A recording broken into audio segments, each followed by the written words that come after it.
Welcome to Sahara creations. இப்போது bread halwa பண்ணுறது பார்க்கலாம்.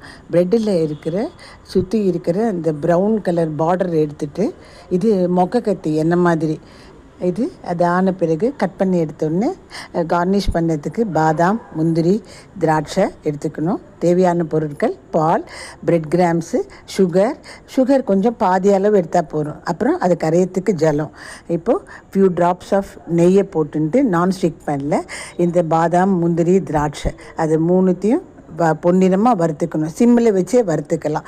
அது கோல்டன் ப்ரௌன் வந்த உடனே அதை எடுத்துட்டு அதே வானலியிலேயே இப்போ நம்ம சர்க்கரையை போட்டுட்டு அது மூழ்கிற அளவுக்கு ஜலம் கொட்டணும். சர்க்கரை கொஞ்சம் குறைவாகவே போடலாம். ப்ரெட்லேயே ஸ்வீட்னஸ் இருக்கும். இந்த தண்ணி கரைஞ்சானா விட்டு இந்த மீன் டைமு வானலியில் எண்ணெய் வச்சு இந்த ப்ரெட் ஸ்லைஸை பொரிச்சிக்கணும். இது கொஞ்சம் எண்ணெய் இழுக்கும், ப்ரெட்டில் வெட்னஸ் இருக்கிறதுனால இழுக்கும். அப்புறம் இதில் சர்க்கரை நல்லா கரைஞ்சனா விட்டு பாலை விடணும். பாலை விட்டுட்டு ஏன்னா அதுதான் அது பைண்டிங். இது நான் எனக்கு இல்லை க்ரீம் இல்லாததுனால சுண்ட பாலை காய்ச்சிட்டேன். இது மாதிரி எல்லாத்தையும் பொரிச்சுட்டுருணும்.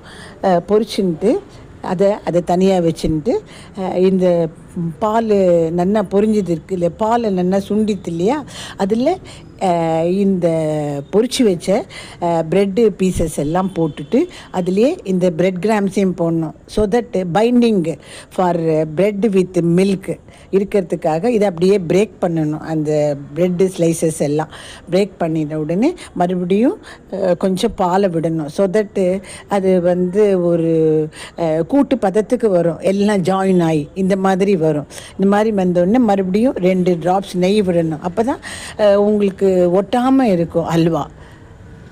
அது ஒரு விதமாக நல்லாயிருக்கும். அதுக்கப்புறம் வறுத்து வச்ச முந்திரி, பாதாம், திராட்சை எல்லாம் போட்டுட்டு, ஏலக்காய் எல்லாம் போட்டுட்டு இதை எடுத்து சாப்பிட்லாம். என்ன ஒன்றுன்னா நாட் மோர் தென் 1 day வச்சுக்கணும். ஏன்னா இது சீக்கிரம் காலி பண்ணிடணும். அது நல்லாயிருக்கும். Easy to make. பர்த்டேக்கெல்லாம் பண்ணலாம்.